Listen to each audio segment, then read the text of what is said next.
மாவட்ட ஊரக வளர்ச்சித்துறையிலிருந்து இப்போ மாவட்ட வாரியா வேலை வாய்ப்பு விட தொடங்கியிருக்காங்க. சூப்பரான ஆப்பர்ச்சுனிட்டி, நல்ல சம்பளம், உங்க சொந்த ஊர்லயே தாங்க இந்த வேலை வாய்ப்பு. அதை விட முக்கியமான விஷயம், எந்த பிரிவினரா இருந்தாலும் அப்ளை பண்றதுக்கு ஃபீஸ் இல்ல, எழுத்து தேர்வுமே கிடையாது. இன்டர்வியூ மூலமா தான் இந்த வேலை வாய்ப்பு வழங்குறாங்க. ஸோ வீடியோவை ஸ்கிப் பண்ணாம அப் டு எண்டு வரையும் பாருங்க. விருப்பமும் தகுதியும் உள்ளவங்க கட்டாயம் அப்ளை பண்ணுங்க. இது போன்ற ஃப்ரீ ஜாப் அப்டேட்ஸை குயிக்கா தெரிஞ்சுக்க இப்பவே நம்ம சேனலை சப்ஸ்கிரைப் பண்ணிக்கோங்க. பக்கத்துல உள்ள பெல்லை பிரஸ் பண்ணி ஆல்ல செட் பண்ணி வச்சுக்கோங்க. ஓகே, நான் டிஸ்கிரிப்ஷன்ல நோட்டிபிகேஷன் பிடிஎஃப் லிங்க் கொடுத்துட்றேன். அந்த நோட்டிபிகேஷன் பிடிஎஃப் எண்டில் பார்த்தீங்கன்னா உங்களுக்கு அப்ளை பண்றதற்கான லிங்க்ஸ் வந்து இருக்கும். அதாவது கூகுள் ஃபார்ம் கொடுத்துருக்காங்க, இதுல தான் நம்ம அப்ளை பண்ணணும். தூய்மை இந்தியா திட்டத்தின் கீழ் தமிழகம் முழுவதும் இப்போ வேலை வாய்ப்பு விட தொடங்கியிருக்காங்க. இதை பாருங்க, டிஸ்ட்ரிக்ட் ப்ராஜெக்ட் மேனேஜ்மெண்ட் யூனிட், அதாவது டிபிஎம்யூ அப்படின்னு சொல்லுவாங்க. இதற்கு கீழே லிக்விட் வேஸ்ட் மேனேஜ்மெண்ட் எக்ஸ்பர்ட் அப்படிங்கிற பொசிஷன்ஸ்க்கு எடுக்கிறாங்க. ஸோ இதுக்கு வந்து எக்ஸ்பீரியன்ஸ்லாம் தேவையில்ல, ஃப்ரெஷர்ஸை நீங்கள் அப்ளை பண்ணிக்கலாம். எக்ஸ்பீரியன்ஸ் இருந்தாலுமே ஓகே அப்படிங்கிற மாதிரி தான் கொடுத்துருக்காங்க. ஸோ இந்த ஃபார்மில் உங்களோட பெயர், email ID, phone number, date of birth, address, என்ன கல்வி, எக்ஸ்பீரியன்ஸ் டீடைல்ஸ் இருக்கு அப்படின்னா, இன்கேஸ் எக்ஸ்பீரியன்ஸ் இல்லை அப்படின்னா நீங்க 0 இயர்ஸ் அப்படிங்கிறத செலக்ட் பண்ணிக்கலாம். அதுக்கப்புறம் உங்களுக்கு இந்த லிக்விட் வேஸ்ட் மேனேஜ்மெண்ட் இது தொடர்பாக எக்ஸ்பீரியன்ஸ் இருக்கா, எஸ் அப்படின்னா நோ கொடுத்துக்கலாம். அப்புறம் உங்களோட ரெஸ்யூம்ல நிச்சயமா உங்களோட போட்டோ இருக்கிற மாதிரியான ரெஸ்யூம் டெம்ப்ளேட் கிரியேட் பண்ணி அதை அப்லோட் பண்ணுங்க. அப்புறம் உங்களோட மார்க் ஷீட்ஸ், ஓகேவா? ஸோ இது எல்லாத்தையுமே நீங்க அப்லோட் பண்ணிருங்க. அதை விட ரொம்ப முக்கியமானது, லிக்விட் வேஸ்ட் மேனேஜ்மெண்ட் பத்தி ஒரு ஷார்ட் எஸ்ஸே, அதிகபட்சம் 200 வார்த்தைகள் கொண்ட ஒரு எஸ்ஸே, உங்களோட அதாவது நம்ம கண்ட்ரியில இந்த லிக்விட் வேஸ்ட் மேனேஜ்மெண்ட் எப்படி இருக்கு அப்படிங்கிற மாதிரியான ஒரு எஸ்ஸே. ஸோ இதுக்கு நீங்க ரிசர்ச் பண்ணி கூட நீங்க அதில் வந்து சப்மிட் பண்ணி கொடுத்துடலாம். ஓகேவா? இந்த ஃபர்ஸ்ட் லிங்க்ல போயிட்டு இதை மட்டும் நீங்க சப்மிட் பண்ணாலே போதும், இதுக்கு வந்து நீங்க அப்ளை பண்ண மாதிரி. ஓகே, இந்த வேலைவாய்ப்பை பொறுத்தவரையும் திட்ட பணிகளை திறம்பட செயல்படுத்திடும் பொருட்டு மாவட்ட ஊரக வளர்ச்சி முகமை அலுவலகத்துல இப்ப பாத்தீங்கன்னா இந்த டிஸ்ட்ரிக்ட் ப்ராஜெக்ட் மேனேஜ்மெண்ட் யூனிட் கீழே நிறைய அதிகாரிகள் எடுக்கிறாங்க. மாவட்ட திட்ட மேலாண்மை அலகு, அதாவது இதற்கு தேவையான வல்லுநர்களை நியமிக்கிறதற்கான அறிவிப்பு தான் இது. குறிக்கோள், ஓகே, இந்த திட்டத்தின் குறிக்கோள் என்ன, இந்த வேலையின் குறிக்கோள் என்ன அப்படின்னா, முழுக்க பாத்தீங்கன்னா சுற்றுப்புறம் சுகாதாரத்தை மேம்படுத்துறது, அதற்கான முக்கிய நடவடிக்கைகளை கொண்டு வர்றது. இது போல எக்கச்சக்கமான குறிக்கோள் இருக்கு, பொறுப்புகள் இருக்கு. இது எல்லாத்தையுமே நீங்க டீட்டெயிலா பாருங்க. திறந்த வெளியில் மலம் கழித்தல் இல்லாத நிலையை தொடருதல் மற்றும் திரவ கழிவு மேலாண்மை, இந்த லிக்விட் சாலிட் மேனேஜ்மெண்ட் இருக்குல்ல, அதை வந்து செயல்பா மாவட்டத்துக்குள்ள நடத்திட நீங்க வந்து ஆலோசனை மேற்கொள்ற மாதிரி இருக்கும். அதற்கான திட்டங்களை மேற்கொள்ற மாதிரி இருக்கும்.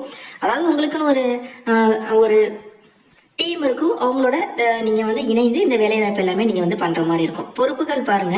ஸோ இதுல வந்து என்னென்ன விஷயங்கள் இருக்கு, எல்லாமே நிறைய பொறுப்புகள் கொடுத்துருக்காங்க. இன்கேஸ் இந்த வேலையில நீங்க சேர்ந்தா இது போன்ற வேலை தான் உங்களுக்கு தருவோம் அப்படிங்கிறதையுமே கொடுத்துருக்காங்க. இதுதான் உங்களோட பொறுப்பு. அதாவது உங்க பொறுப்புக்கு கீழே நிறைய கொடுத்துருக்காங்க.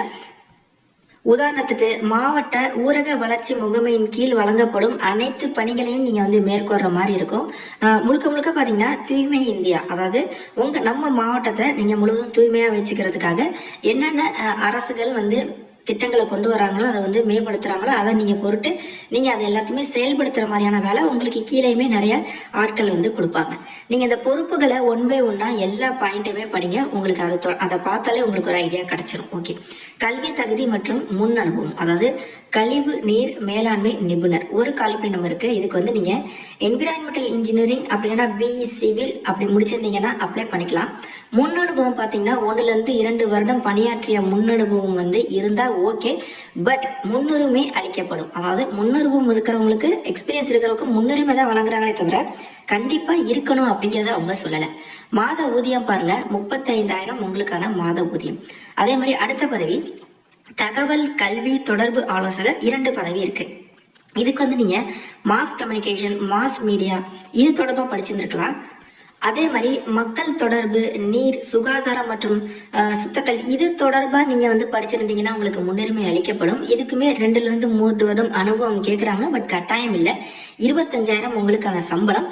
ஃப்ரெஷர்ஸ் நீங்க தாராளமா ட்ரை பண்ண முடியும். ஓகே, ஸோ இந்த வேலை வாய்ப்பு தற்போது பாத்தீங்கன்னா தென்காசி மாவட்டத்துல இருந்து வந்திருக்கு. இதனை தொடர்ந்து ஒரு மாவட்டமா இந்த வேலை வாய்ப்பு விட போறாங்க. ஓகே, உங்க மாவட்டத்தின் பெயரை நம்ம கமெண்ட் பாக்ஸ்ல சொல்லுங்க. நான் நிச்சயமா உங்க மாவட்டத்திற்கும் இந்த வேலை வாய்ப்பு வரப்ப நான் தெரியப்படுத்துறேன். சரி, இது வந்து பாத்தீங்கன்னா தேர்வு நடைமுறை வந்து தகுதி மற்றும் முன் அனுபவத்தின் அடிப்படை விண்ணப்பதாரர்கள் தேர்ந்தெடுக்கப்படுவார்கள். ஸோ நம்ம அப்ளை பண்ற குவாலிஃபிகேஷன், நம்மளோட ரெஸ்யூம், நம்மளோட பர்சன்டேஜை பொறுத்து, அதோட அனுபவம் இருக்கிறாங்க அப்படின்னா அவங்களோட அனுபவம் பொறுத்து இவங்க வந்து விண்ணப்பதாரர் தேர்ந்தெடுப்பாங்க. பகுப்பாய்வு திறன்கள் மற்றும் பணிக்கான பொருத்தத்தை மதிப்பிடுவதற்கான நடைமுறை சோதனை, அதாவது ஒரு இன்டர்வியூ அப்படிங்கிறது மட்டும் இதற்கு வந்து இருக்கு அப்படின்னு சொல்லியிருக்காங்க. ஆர்வம் உள்ளவர்கள் வந்து டைரக்டா நீங்க இந்த ஃபார்மை சப்மிட் பண்ணலாம். தென்காசி மாவட்டத்தில் உள்ளவங்க தான் அப்ளை பண்ணணும் அப்படிங்கிறதெல்லாம் அவங்க சொல்லலை. ஸோ நீங்க எந்த மாவட்டத்துல இருந்து வேணா அப்ளை பண்ணலாம். பட் உங்க மாவட்டத்துக்கு வர வரையும் நீங்க வெயிட் பண்றது அப்படிங்கிறது ஓகே. ஸோ அதே மாதிரி இதுக்கு அப்ளை பண்றதுக்கு ரெசியூம், டாக்குமெண்ட்ஸ் இதெல்லாமே தேவை. இந்த மாவட்டத்தை பொறுத்தவரையும் வர ஏப்ரல் 25க்குள்ள அப்ளை பண்ணணும் அப்படின்னு சொல்லியிருக்காங்க. அதே மாதிரி ஆஃபீஸ் அட்ரஸ் டீடைல்ஸ் எல்லாமே கொடுத்துருக்காங்க. விருப்பம் தகுதி உள்ளவங்க அந்த அட்ரஸ் போயிட்டு கூட நீங்க வந்து விசாரிக்கலாம் தென்காசி மாவட்டத்திற்கு. ஓகே, ஸோ இதான் இதற்கான முழு விவரம். ஃப்ரெஷர்ஸ் அப்ளை பண்ணலாம். பட் எக்ஸ்பீரியன்ஸ் இருக்கிறவங்க அப்ளை பண்றாங்க அப்படின்னா எக்ஸ்பீரியன்ஸ் உள்ளவங்களுக்கு தான் இவங்க அந்த வாய்ப்பு வந்து கொடுப்பாங்க. இல்ல எல்லாருமே ஃப்ரெஷர் அப்படின்னா ஃப்ரெஷருக்கு அந்த வாய்ப்பு வந்து கிடைக்கும். இதான் பாத்தீங்கன்னா முழு தகவல். நான் டிஸ்கிரிப்ஷன் லிங்க்குமே தரேன். இந்த பொறுப்புகள் முழுவதும் நீங்க முற்றிலும் படிங்க. அப்பதான் உங்களுக்கு இந்த வேலை தொடர்பான ஒரு ஐடியா கிடைக்கும். நமக்கு இது செட் ஆகுமா அப்படிங்கிற மாதிரியெல்லாம் தோணும். அதுக்கப்புறம் நீங்க நிச்சயமா முயற்சிங்க. எந்த ஒரு சந்தேகம் இருந்தாலும் கமெண்ட்ஸ்ல, இன்ஸ்டால நமக்கு தெரியப்படுத்துங்க. நான் கண்டிப்பா ரிப்ளை பண்றேன். தேங்க்ஸ் ஃபார் வாட்சிங். Take care and bye. டாடா, பை.